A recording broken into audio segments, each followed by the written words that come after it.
it's really, I know, we kind of like work as like one big I love it. entity, yeah. We can say hi over Christmas for you in a few minutes. Is this any? Thank you. Thank you. Hi. Oh, yeah. The Attorney General's office. Oh, yeah. Nice to meet you. Probably. Yeah, something, I know, I'm not a big scholar, so it's really about like my years and like, yeah, but I like to work in the like, you know, some of the Yeah. Nice to see you. You too, yeah. Yeah. I just wasn't sure.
A little bit too big, so when I walk, I have to do like this Check weird one, check two, sideways check, thing to check, keep check them one, on. sound check.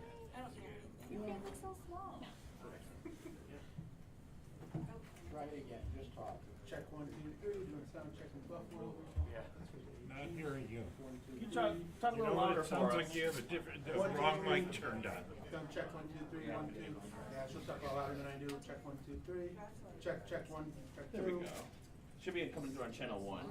Sound I check. can turn my channel 2 off. Yeah. If we have problems. Let's try that. Try now. Try it now. Check 1, 2, 3. Check. Sound check. Check 1, 2, 3. Yeah, 'cause I'm up all the way here. Should probably be louder. Check 1, 2, 3. Check. I can Oh yeah. turn the input up with it if you need to. Yeah, could you? Test us, sure. Okay, cool. Thank you. Hey Kurt. Okay. Nobody's Yeah, bye. Is there a reason no one's heard from him? Do you have a minute? Yeah, what's up? Literally just.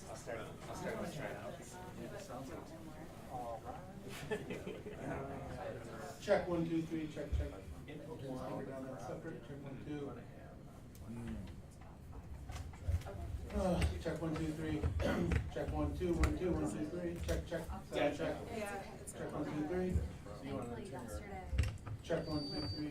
Check. Allison, we did this before him, like we were doing that, so Turn we the were able speaker to down, like, it's too loud. fish this bite is here, so this is what I was doing. I think this is Yeah. just the same. This is just That's weird. You want mic level, and then you want external, because this is your, it's an external source, right? So this is just telling you, like, your minor mic, so we chose mic down there, right? So we have mic, and then it's coming from an external source, not internal, which is here. This is internal, right? So one. Check 1, 2, 1, 2, 3. Turn the speaker down too much. Check 1, 2, 3. Check, check. Sound check. Check 1, 2, 3, 4, 5, 6, 7, 8, 9. Come on. Right. Check 1, 2, 3. Sound check 1, 2, 3. Check 1, check 2.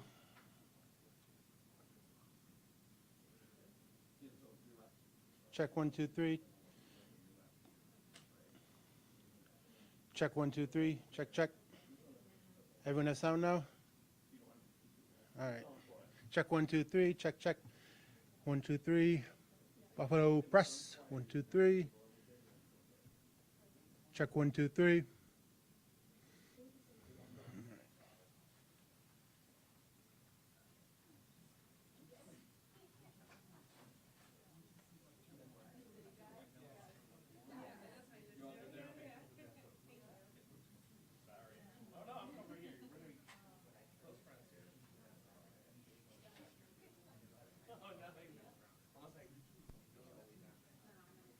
Oh no, I'll be above your head. Yeah, I'll be above your head.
Test, test. Everybody hear me?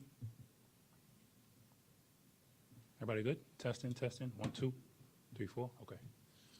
We're going to start in like probably 2 minutes, okay?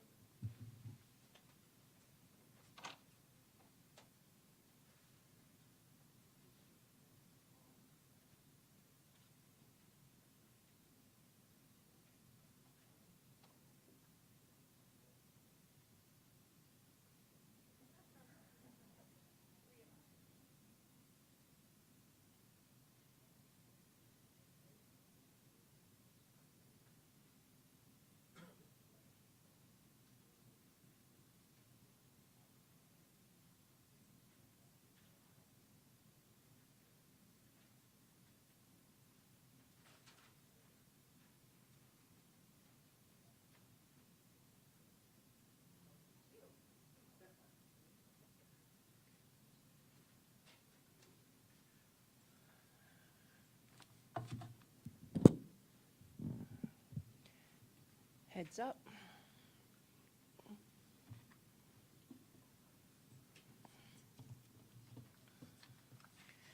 So good morning, everyone. So every individual has the right to live out their golden years in peace and in dignity. But as we all too painfully are aware, our seniors, especially those in nursing homes, were failed during the pandemic. More than 15,000 nursing home residents in New York died as a result of the deadly virus. And it is our responsibility in the Office of the Attorney General to find out why residents at nursing homes in New York unnecessarily suffered at such an alarming rate. And the truth is, it wasn't just the pandemic that claimed their lives. It was years in the making, years of neglect and inhumane treatment. As you can recall, in January of 2021, I issued a preliminary report on my investigation into nursing homes. We found years-long systemic issues in homes that left an infrastructure deeply unprepared for the pandemic. We continued our investigation into some of the nursing homes where we saw the most issues, and we found a common and deeply disturbing theme underlying most of these nursing homes, and that is for-profit nursing homes routinely did the bare minimum in order to increase profits for themselves. And these funds that should have been reinvested in the facilities and caring for residents were instead used to line the pockets of the owners. So when a once-in-a-lifetime pandemic ravaged our state and the world, nursing home residents and staff never stood a chance. And so today we are announcing a lawsuit against one of the worst offenders, the Villages at Orleans Health and Rehabilitation Center, a nursing home in nearby Albion, New York. And those named in the lawsuit are as follows: Bernard Fuchs, the sole official owner of the Villages, his son and daughter, Gerald and Tova Fuchs, and his son-in-law Joel Edelstein and Israel Freud, David Gast, an undisclosed owner of the Villages, Sam Halper, undisclosed owner of the Village, Efren Lahaski, a undisclosed owner of the Villages, Benjamin Landa and his son-in-law Joshua Farkovitz, Teresa Lichstein and her daughter-in-law Debbie Korgut, and the related entities and LLCs. The owners and operators of the Villages orchestrated an elaborate Medicaid fraud scheme, pocketing more than $18.6 million from the Villages since 2015. And more than $18 million that should have been used to reinvest into the Villages for residents and for their care and for their safety. But unfortunately, it was not invested in the facilities. Under New York law, owners of nursing homes have a special obligation, a special duty to provide a high level of care and quality for residents and to ensure facilities are sufficiently staffed to provide the care. The owners failed this duty at every level, instead diverting millions of dollars in government-provided funds, taxpayer dollars, away from the facility to increase their own personal profit and to drastically cut staffing at the Villages. As a result, residents were neglected and repeatedly subjected to inhumane treatment. Some died. They were forced to live under horrific conditions at facilities that received millions of public dollars. And standing with me today are several of the family members. And they're here today, and you will hear from them shortly. And with this lawsuit, we are seeking immediate action to force the owners to return all the funds fraudulently received, to remove several defendants from their roles overseeing and managing the facility, to appoint a receiver and a financial monitor to oversee the facility's financial operations, to appoint a health care monitor to improve care, and to require the villages to stop admitting new patients until further notice. In January 2014, the owners formed a company called Telegraph Realty that was created for the sole purposes of purchasing the property where the Villages is located. In January 2015, Telegraph purchased the Villages facility and the property from Orleans County. Between 2015 and the present date, the Villages paid an outsized portion of its annual revenue to Telegraph in the form of inflated rent payments totaling more than $15.7 million. Telegraph does not own any other properties, and the rent payments from the Villages are its only significant source of revenue. In January of 2015, the owners also created CMHS Group. This group provides administrative services to the Villages, providing purchasing, accounting, insurance billing, and payroll services. Both of these LLCs were used as vehicles through which the owner funneled money from the Villages to themselves automatically and prior to expending sufficient funds for staffing and for care. Additionally, all official paperwork associated with the Villages represents the facility is owned entirely by Mr. Fuchs, but our investigation revealed he had a very limited role. In reality, Gass, Lahaski, and Alper owned and managed the Villages. From 2015 through 2021, the Villages received more than $86 million in funding, including but not limited to millions in Medicaid and Medicare funds, taxpayer dollars, all intended to provide quality health care to vulnerable residents, fragile residents, sickly residents. Instead, the owners cut staffing at the facility and funneled the money from the Village's bank account to pay quote-unquote rent to Telegraph and to pay CHMS for quote-unquote administrative services. It was through this scheme of paying companies the owners controlled that the owners were able to divert $18.6 million, more than 20% of the operating profit for the Villages for profit. The scheme began long before COVID-19, and by 2020, the owners had taken more than $10 million from the Villages.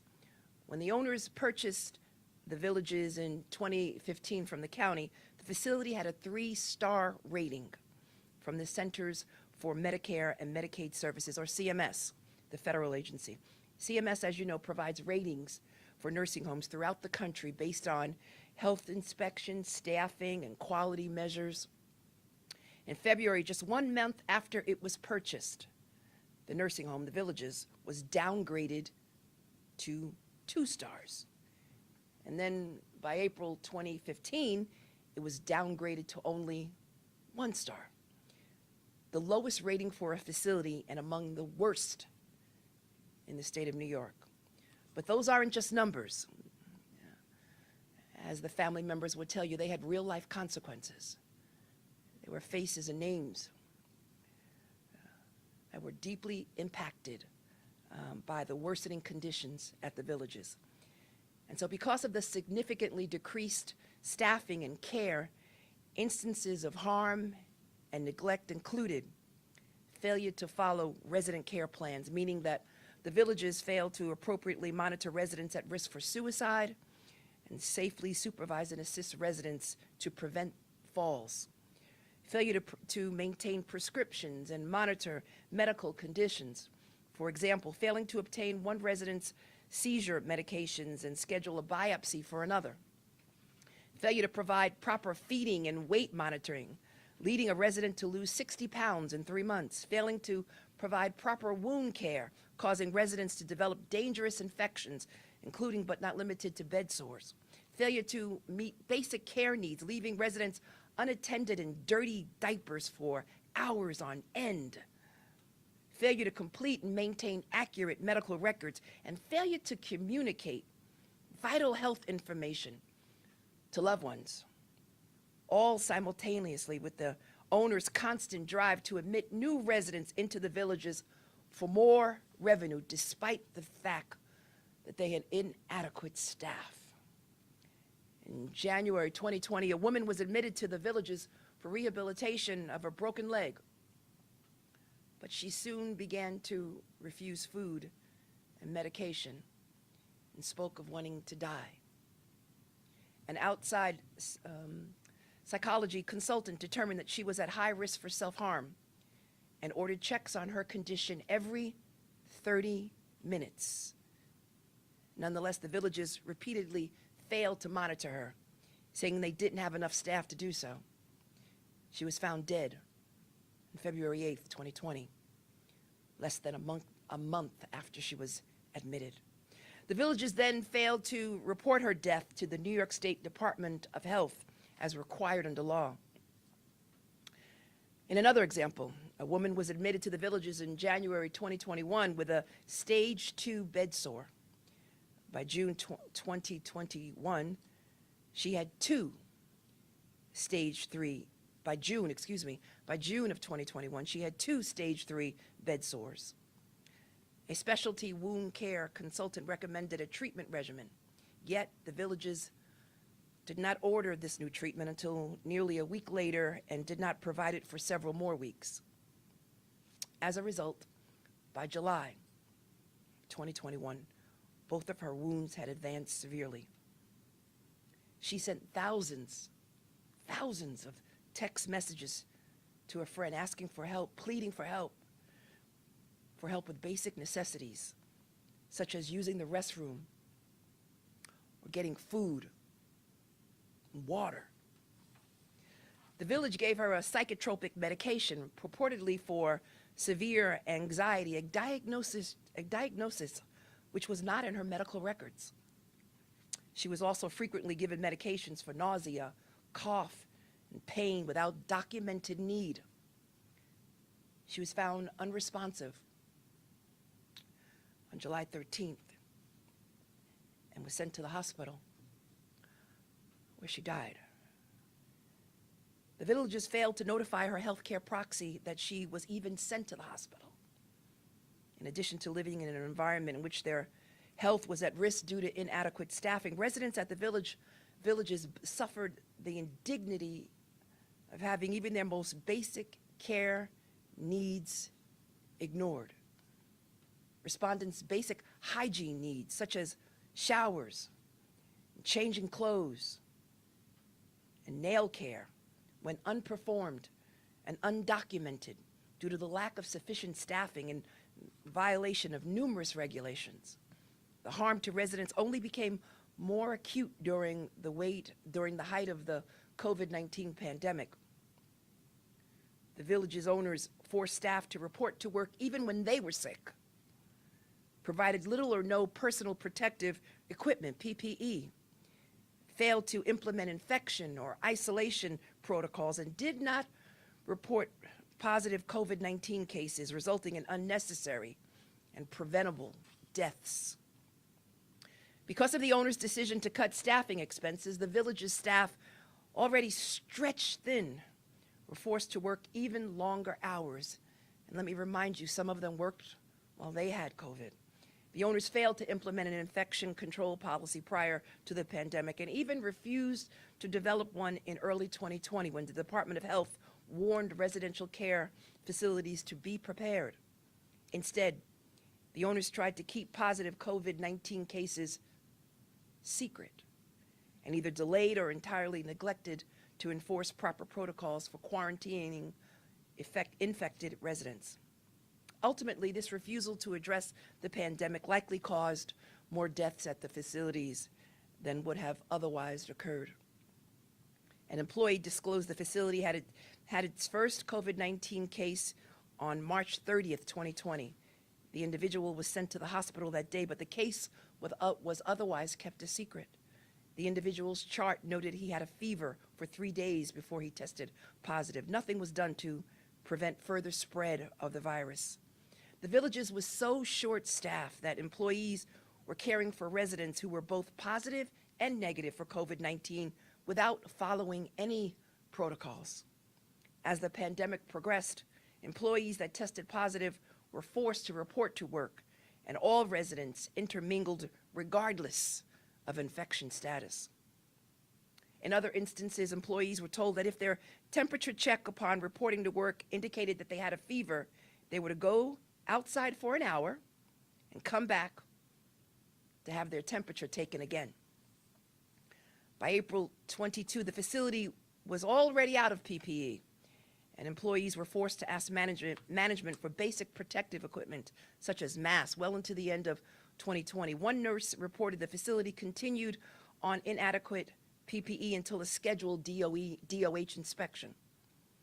One family member reported that when her mother was discharged from the villages in April 2020, the facility did not inform her of her mother's exposure to COVID-19, nor was she alerted to the facility's COVID-19 outbreak. Her mother told her that her roommate at the villages had tested positive for the virus, and the staff kept her in the same room. Her mother died from COVID-19 less than 2 weeks after she was discharged. Rather than hire enough medical staff qualified to deliver the level of care that nursing homes are required to provide, such as RNs and LPNs, the owners instead expected certified nursing assistants to perform work that they were not trained or licensed to handle. Staff and other witnesses reported times when the villages were dangerously understaffed, such as an overnight shift where just 4 employees were on hand to care for all residents in the 120-bed facility, or an 8-hour shift that had no coverage.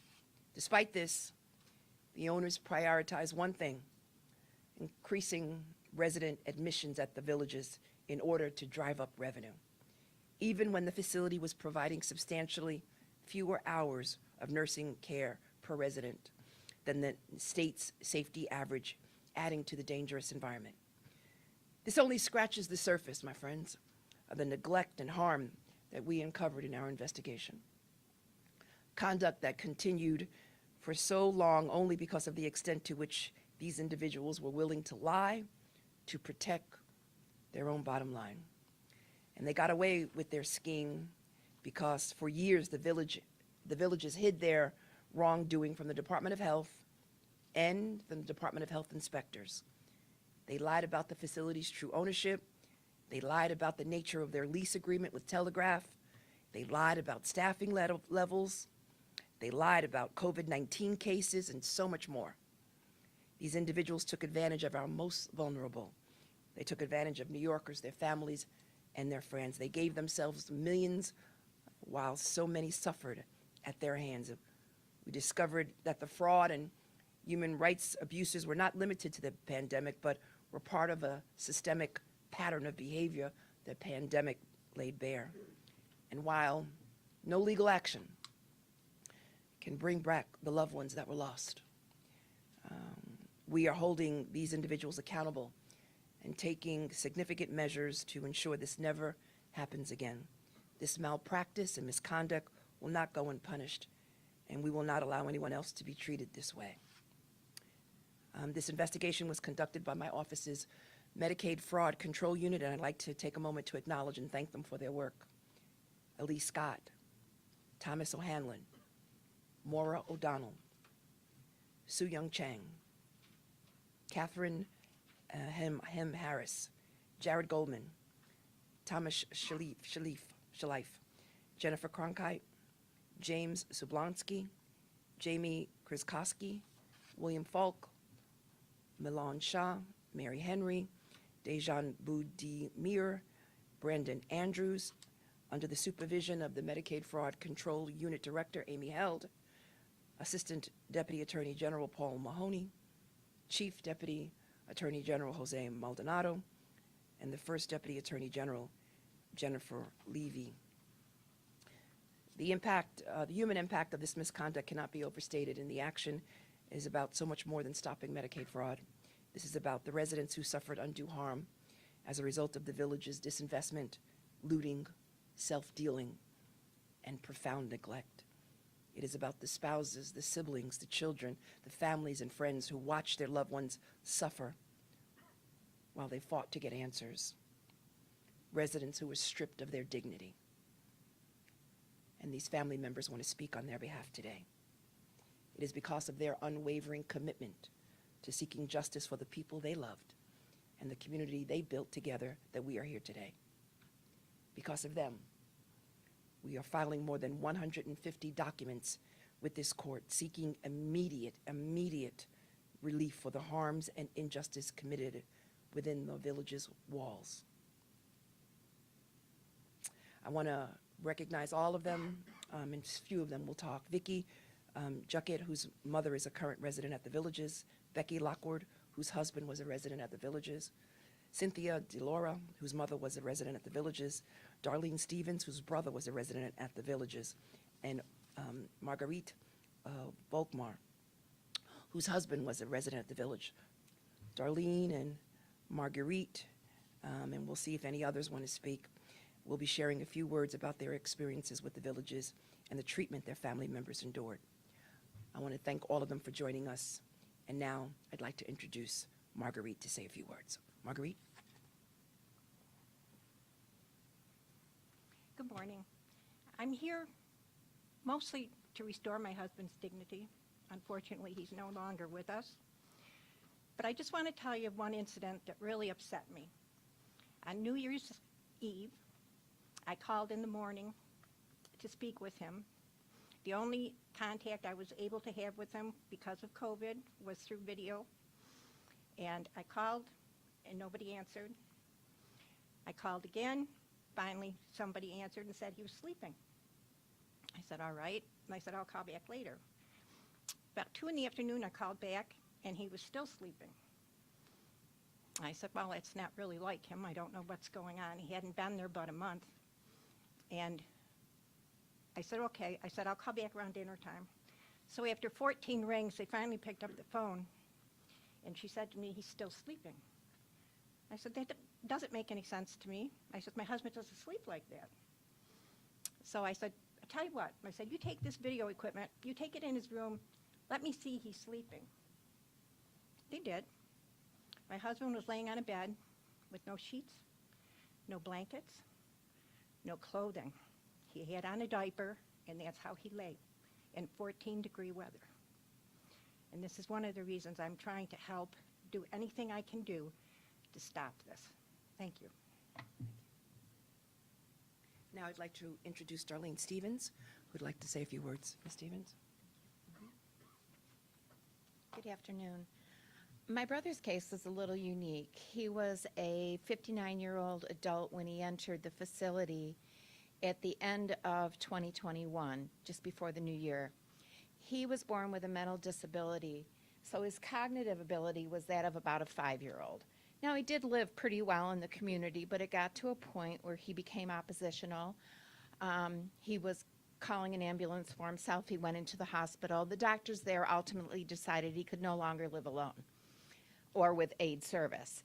So the only place available was the Villages of Orleans, unless we took him downstate, as it is, or as it was 2 hours away from me. I couldn't get into the nursing home. The day that they took him, I talked to him through a window in a cafeteria. They took his clothing in. Actually, it was the administrator who unloaded my car. Be that as it may, as time went by, he entered the facility, let me backtrack a little bit, at 165, 69 pounds. He was walking 6 miles a day. When he left that facility to go to RGH, he weighed about 125 pounds. He could no longer speak. When he went in, he could speak sentences. He was very articulate. He understood a command. He fed himself. but he was left to starve to death.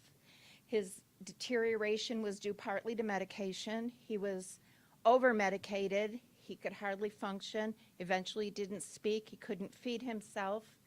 He aspirated several times, ended up with pneumonia. As I mentioned, he went to the hospital and never came back to the facility. But I did meet him at an appointment one time, and the Villages transported him with an aide. He was in a wheelchair. He couldn't speak to me. He could shake his head, say, I don't know, I guess was the end of his conversation. But he came with no glasses, a red mark, torn off hospital-issued tight pants that had been ripped off, no shoes, and an absolutely filthy shirt from food that had dribbled down. And that food was also dried on all over the wheelchair. That was so hard to see. And this went on and on. I could FaceTime him, and he always had basically the same shirt. His clothing disappeared. It was a horrible situation. When he went to the hospital and stayed there, that was the first time in 9 months that I could go to bed at night and not be worried about his care. He actually escaped from there in the first week or so he was there, and he was on a locked unit. He went out at night in the winter, freezing cold snow, and crossed a highway and ended up at a maximum security prison and made it to their gate, and they called the state police. The facility didn't know he had left. So when he entered the hospital, I could breathe. Ultimately, he stayed there. The staff there said that he will not return to the Villages, and he ultimately passed away while at the hospital. I'm hoping and reiterating what Marguerite said, that this will bring a light not only for changes there, but for other facilities in our state and country. Thank you. And now we're going to hear from Vicki Juckett, whose mother is a current resident at the Villages.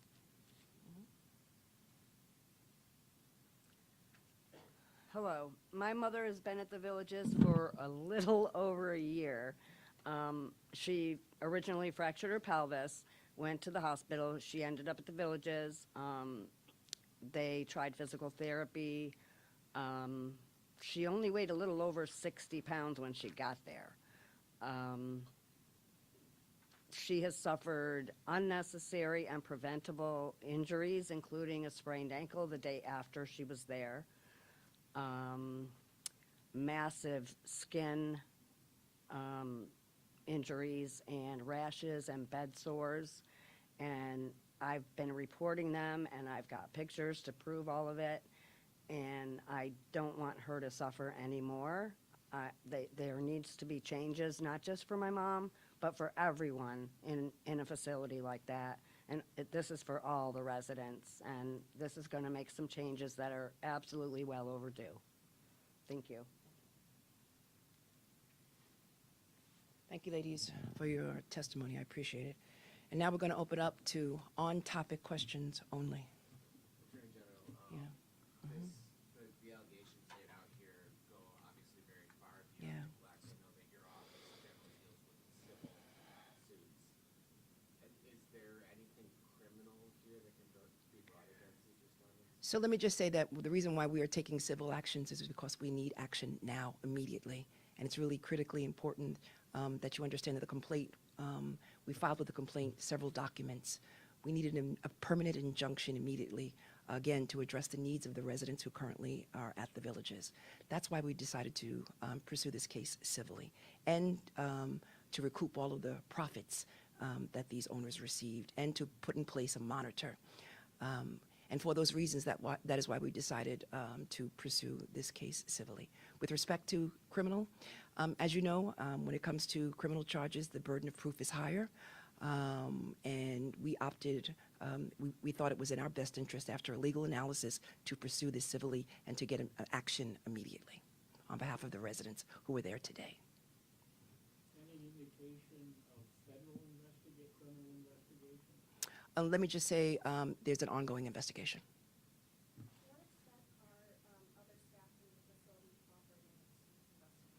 So a number of staff members contacted our office, and they are cooperating with our office. The facility is still open, and if so, how long can you stay The facility is open. We're seeking, again, immediate action, and we're seeking to have a monitor in place and to have all of the owners removed and to recoup all of the profits that they've benefited from.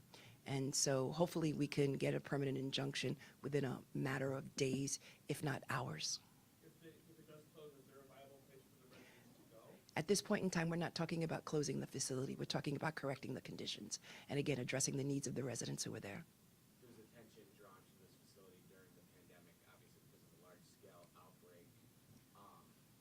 Would this investigation have happened without the issues that arose during the pandemic? So it's important to note that this investigation was separate and apart from our investigation into COVID-19. And what this investigation revealed was systemic problems at the villages and at other nursing homes that will be announced at a later date. So did it start before the Yes. pandemic? Yes.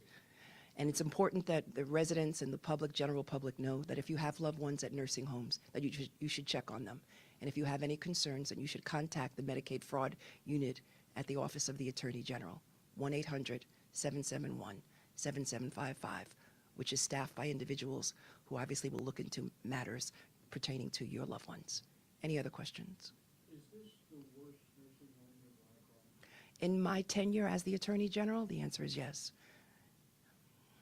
There's a class action suit as well against. Yes, there's a class action. How does that work with So as you know, they're seeking personal damages. What we are seeking, obviously, is to improve the conditions, injunctive relief, and to recoup the profits that the owners have received. Are you working with the same family members, or at least some of the same family members? So all of the family members have private counsel, and so we're not coordinating. This is a lawsuit on behalf of the state of New York.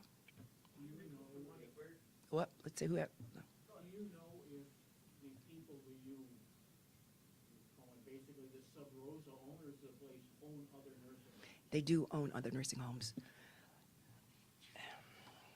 David Gast owns another Western New York nursing home, 40 additional nursing homes out of state, and a share of Diversicare, a company that owns 60 nursing homes nationwide.